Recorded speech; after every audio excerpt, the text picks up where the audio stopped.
മഴ ആഴ്ചയിലൊന്നും മഴ ഉണ്ടെങ്കിൽ കുഴപ്പമൊന്നുമില്ല. 2-3 അടുക്കലൊക്കെ തേൻ വരണം. പണ്ടൊക്കെ 15 കിലോക്കെ ആവറേജ് കിട്ടിയ വെള്ളങ്ങളുണ്ട്. അപ്പോൾ അങ്ങനെയൊന്നും വരണം നിർബന്ധമില്ല. അങ്ങനെ ചില സ്ഥലങ്ങളിൽ കഴിഞ്ഞ വർഷം വന്നു 2 സൂപ്പറും കഴിഞ്ഞ് 3 കഴിഞ്ഞിട്ട് അടപ്പൊന്ന് നിറഞ്ഞ ചെത്തിയിടക്കല്ലോ കഴിഞ്ഞിട്ട്. അപ്പോൾ അങ്ങനെ എല്ലാ ബ്ലോക്കിലും ഇല്ല, പല പല ബ്ലോക്കിലും ഓരോ സ്ഥലത്തിനും പറഞ്ഞ മാതിരി ഒരു സ്ഥലത്ത് തേൻ മോശമാണെങ്കിൽ വേറൊരു സ്ഥലത്ത് നമ്മൾ കൂടുതലുള്ളവർ ഒന്ന് ആയിട്ട് നമുക്ക് ഒരുപാട് അകലെ മാറ്റി വരും. അപ്പോൾ ഓരോ സ്ഥലത്തിന് പ്രത്യേകതയുണ്ട്, തേനും പ്രത്യേകത. അപ്പോൾ അത് ചിലയിടത്ത് നിറച്ച് തേനായി, ചിലയിടത്തോട്ടുണ്ടാകും. അപ്പോൾ ഈ മെയ് മാസം ആദ്യം ആഴ്ച ആകുമ്പോഴത്തേക്കും നമ്മളിങ്ങനെ തിരിക്കാത്ത പറ്റില്ല ഉണ്ടെങ്കിൽ ആവശ്യമുണ്ടെങ്കിൽ നമുക്ക് തിരിച്ചാൽ മതി. ആദ്യത്തെ ആഴ്ച നമ്മൾ എന്ത് ചെയ്യണമെന്ന് പറഞ്ഞു കഴിഞ്ഞാൽ ഇതിൻ്റെ അട കറന്ന് നോക്കിയിട്ട് ഇപ്പം 6 ഫ്രെയിമാണ് നമ്മൾ ഇടുന്നത്. 6 ഫ്രെയിം ഇടുന്നതിൽ അട എടുത്ത് നോക്കിയിട്ട് കറക്റ്റായിട്ട് മുഴുവൻ മുട്ട ഇല്ലാതെ കുറേ തേനായിട്ട് നിറഞ്ഞു 2 തരത്തിലുണ്ട്. ഒന്ന് പഴകിയ അടയാകുമ്പോൾ വീണ്ടും അവർക്ക് മുട്ടയിടാൻ കൊള്ളുന്നത്. അതുകൊണ്ടാണ് നമ്മൾ പെരുന്തേനും ഇത് ഞൊടിൽ തേനൊക്കെ മൂത്തുകുത്തി പോകുകയെന്ന് പറയുന്നത്. അതിൻ്റെ അറകൾക്കുള്ളൊരു ശൽക്കം വരും, ഇങ്ങനെ കൊത്തു കുറഞ്ഞ് വരും. ഇതിൻ്റെ കറോട് ബാധിക്കും, ഡ്രൈ ആവും, ഉണങ്ങും.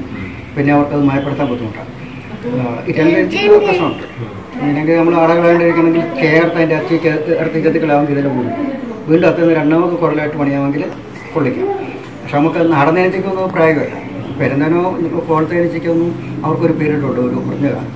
അത് അത്ര ആവർത്തിക്കാൻ അവർക്ക് വരുള്ളൂ. പിന്നെ അവിടുന്ന് ആ പ്ലേസ് ഒന്ന് വിട്ട് കളയും. പ്ലേസ് വിട്ട് കളഞ്ഞിട്ട് അവർ വേറെ സ്ഥലത്തേക്ക് പുതിയ അട ഉണ്ടാക്കും. അങ്ങനെയാണ് അവരുടെ രീതി.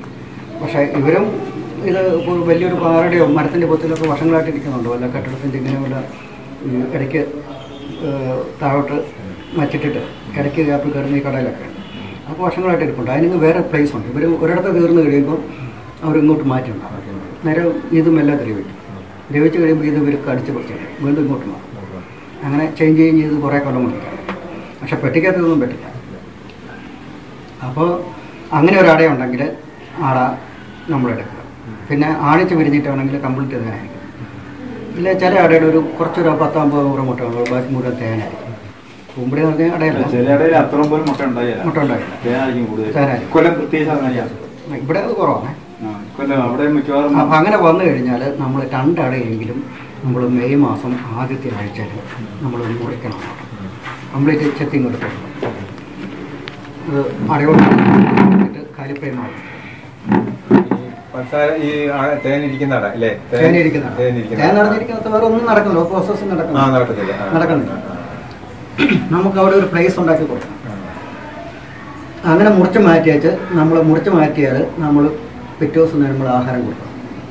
പഞ്ചസാരയായി 1:1 നമുക്കറിയാലോ, അറിയാം. അത് കൊടുക്കുക. അത് കൊടുത്തു കഴിഞ്ഞാൽ 3 ദിവസം കഴിയുമ്പോൾ രണ്ടാമത്. അപ്പോൾ ഏകദേശം ഒരു 300 ഗ്രാം പഞ്ചസാര ലായനിയുടെ ആവശ്യമുണ്ട്. അത് കൂടുതൽ കൊടുക്കേണ്ട ആവശ്യമില്ല. അപ്പോൾ 2 തവണ ആകുമ്പോൾ 600 ഗ്രാം പഞ്ചസാര ലായനി വെച്ചാൽ 300 ഗ്രാം പഞ്ചസാര ഇപ്പോൾ ചെയ്യുന്ന 450-500 മില്ലി അപ്പോൾ അതും കൊടുക്കുക. അത് കൊടുത്ത് കഴിയുമ്പോഴത്തേക്ക് ഈ 2 അട പണിയും പുതിയതായിട്ട്. അപ്പോൾ അതിൻ്റെ അകത്ത് മുട്ട വരികയാണെങ്കിൽ ഇപ്പോൾ ഇത് അടയുണ്ടാക്കി മുട്ട വരികയാണെങ്കിൽ 21-22 ദിവസം വരണം. അപ്പോൾ നമുക്ക് ജൂൺ ആകുമ്പോഴത്തേക്കും ഇത് ബിരിയാണി കൂട് സ്ട്രെങ്ത് ആവും, ഈ ഈച്ച ബിരിയാണി.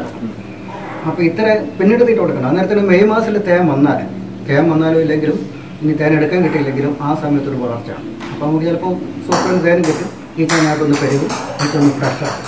അപ്പോൾ 6 അടയുള്ളതിൽ 2 അട ഫ്രഷ് അടയായി. അപ്പോൾ അതിൻ്റെ അകത്ത് പുതുതലമുറ വരും. ആ പുതുതലമുറയ്ക്ക് നമുക്ക് ജൂൺ ജൂലൈയിൽ കവർ ചെയ്യാനുള്ള പുതിയ അടയാണ്. 4 പഴയ തന്നെ. അപ്പോൾ അതിൽ കൂടുതൽ മാറ്റേണ്ട ആവശ്യമില്ല, ബാക്കിയെല്ലാം ആവറേജ് ഉള്ളതായിരിക്കും. അപ്പോൾ ആ ഒരൊറ്റ കാരണം കൊണ്ട് തന്നെ നമുക്ക് ഈ എന്ത് പറഞ്ഞു കഴിഞ്ഞാൽ പെട്ടെന്നുള്ള ഇത് ഈ നാശം, അടയുടെ നാശം നമുക്ക് ഒഴിവാക്കാൻ പറ്റും. പിന്നെ 4 അട നമുക്ക് പഴയ വരും. അപ്പോൾ ഇത് മഴക്കാലത്തിന് മുമ്പ് ചെയ്യേണ്ടത് നമ്മൾ മെയ് മാസത്തിൽ ഫസ്റ്റിൽ ചെയ്യേണ്ട ഒരു പണിയാണ്. കാരണം എന്ന് വെച്ചാൽ മെയ് പകുതിയോടുകൂടിയാണ്, ഏകദേശം 10-15 തീയതിയോടുകൂടിയാണ് തേങ്ങ ഇറങ്ങുന്നത് വരാനാണെങ്കിൽ.